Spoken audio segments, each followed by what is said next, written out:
What up, good people? Today we're going to talk about the best SUVs of 2025.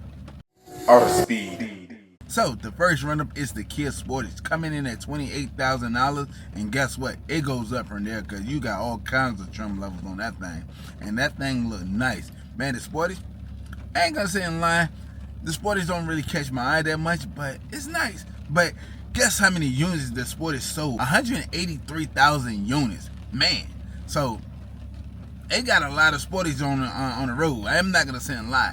And that SUV looking nice. Like I said, it's not really my forte because I pick the Sorento over the Sportage anytime. But the Sportage is nice. The Sportage is a nice vehicle, and you got all kinds of tech in it because it's a Kia. You got 2 feet of screen. So you got a 12.3 inch touchscreen display with a 12.3 inch cluster digital gauge. Man, like I said, it's a Kia, so you come with a whole bunch of tech on that thing. That thing got so much tech, you be looking like, yo, did Samsung make this? Hold on, cause it's crazy out here. But yeah, Kia put a lot of tech in that thing. You got Kia Connect, you got hands-free driving, you got all kinds of stuff in that thing. The engine spec on that thing is the 2.5 liter 4-cylinder, pushing out 187 horses. Yes, 187 horses. Man, I'm gonna be honest with you, I can use that for the daily. You know, I can use that for the daily. But yo, Kia, welcome back into the lineup. Next runner is the Ford Explorer, coming in at $40,000, and guess what? It goes up from there because you got all kinds of trim levels on that thing. You got the ST line, and that ST line is a beast. I'm not gonna say in line. That's Ford Performance. That thing looking good, boy. Have you seen it? Have you seen it, man? So Ford really did their thing on the ST line. But the Ford Explorer is a nice vehicle. It's big. The Ford Explorer been around for years. Everybody know the name of it. It's a Ford Explorer. So that thing been around for years. Ford Explorer have been redesigned, and the redesign looking sexy as ever. Because dang, when I seen that Ford Explorer, I was like, dang, that's a Ford Explorer. Dang. Especially when I did a car review on that thing, I was like, yo, alright, cool. And it's very spacious. So if you're looking for that 8-seater, that Ford Explorer got you. Have 2 different engine variations on the Ford Explorer. You got a 4-cylinder, then you got that V6. The 4-cylinder is pushing out 300 horses, and that V6 is pushing out 400 horses. Both is paired with a 10-speed automatic transmission, and man, like I said, that thing is sexy. That thing is sexy. But yeah, guess how many units that thing sold in 2025? 223,000 units. Man, you already know. All of them gonna be found on the road dead. Shoot. The next run-up is the Chevy Equinox, coming in at $30,000. Man, I remember the Equinox was coming in at 28, maybe 26. But $30,000? But man, that Equinox had been redesigned, and that thing looks sexier than ever. Because man, when I seen the Equinox, I said, yo, who part of the design the team at the Chevy headquarters? Cause that thing looking good. Man, it's still a Chevy though. That thing look good.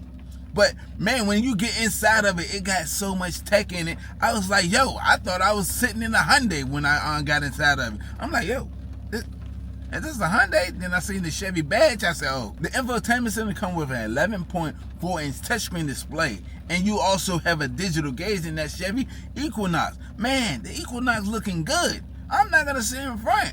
I was like, yo. And the Equinox look more boxy. It don't look oval like the predecessor, but this one look boxy. But boxy and sexy. You only have one engine option, and that's that 1.5 liter pushing out 175 horses. Yeah, they got rid of all the other engine specs. The Equinox come with all kinds of trim level, and you got an active version. And the active version is supposed to be the off-roading version / sporty version. I don't know which one it is. I'm gonna be honest with you. Chevy got me confused on that one. I'm like, yo, alright, you got all-terrain tires on that thing, but they took away the never mind. Anyways, but yeah, the Chevy Equinox look good. I'm not gonna say in line. But guess how many units that Equinox sold in 2025? 275,000 units. 275,000 units. Man, that thing is crazy. But the thing is crazy at the same time. It doesn't look like its predecessor. It looked very unique, sleek, and modern design. I'm not gonna say a lie. CRV coming in at $31,000, and guess what? It goes up from there because man, they got all kinds of trim levels on that thing. That thing look crazy, especially the Trail Sport. I'm like, yo, I can dig that. I can really dig that. You know what I'm saying? That thing crazy. Yeah, the CRV looks sexy, modern, and somewhat sorta still look outdated. I'm not gonna say a lie, because of the fact that the CRV still look like its predecessor. I'm like, oh, all right, cool. I look at the rear of it and I'm like, all right, cool. I see what you did, Honda. I see what you did.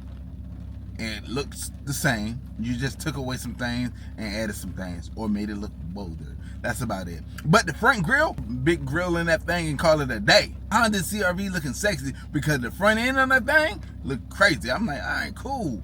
I like it. I like it until I get to the rear of and I'm like, really? Yeah, I couldn't really do nothing about that. Really, Honda? The infotainment center is the 9-inch touchscreen display with Android Auto and Apple CarPlay with wireless charging pad. So I'm not gonna say a lie. You got a little bit of tech in that thing, and that thing looking nice, but it comes with a bunch of safety. But it's Honda. It's reliable. I'm not gonna say a lie. It's still reliable. So Honda kept it. Honda say, hold on, what do you want? Do you want a bunch of tech and not reliable? Or do you want minimal tech and reliable? I take the minimal tech and reliable. I'm gonna be honest with you. I like Hyundais and I like Kias, but yeah. Guess how many units the CRV sold in 2025? 403,000 units. 403,000 units. That's a lot of units, man. They still got it. I'm not gonna say a lie. It's reliable and tech. Shoot, they got reliability and tech at the same time. Man, that thing is sexy. Shoot. Last but not least is the Toyota RAV4, coming in at $29,000. $29,000. And it goes up from there because you got all kinds of trim levels on that thing. That thing come with all kinds of trim levels. And the 26 model, that thing looking sexy. I ain't gonna say a lie. I think Toyota got something going on with this one. But we talking about the 25 model right now. So yeah. So the 25 model looking good too. That 25 model looking very sexy. But guess what? You ain't got that much tech in it. I'm not gonna say a lie. But it come with a little bit of tech. You got a 9-inch touchscreen display with a cluster gauge, and that thing, that's all you looking for. That's the only thing you're looking for. Because everything else, it's gonna add up because everybody else is buying them other cars, and they're gonna be like, dang, I should have bought a Toyota. I'm on the side of the road. Look at God. Guess how many units that thing sold in 2025? You ain't ready. You're not ready for this. It sold 480,000 units. 480,000 units in 2025. Man, it's a Toyota though. What you expect? That thing, reliability, bump detect. It's reliable. That's it. That's the only thing that Americans worried about sometimes. Is reliability. And the engine spec is a 2.5 liter 4-cylinder, pushing out 203 horses. 203 horses. That thing is crazy. I ain't gonna say a lie. You got a little bit of horses, and everybody and their mama got a Toyota RAV4 out there. Maybe the same color. When you pull up in the dealership, you like, they just told me I had the 101. Nah, I lied. You got one of 1,800. But if you enjoyed this video, go and smash that thumbs up button. If you're not part of the Artofspeedd family, go ahead and that subscribe button. Yo, welcome to the family. I look forward to seeing you next video.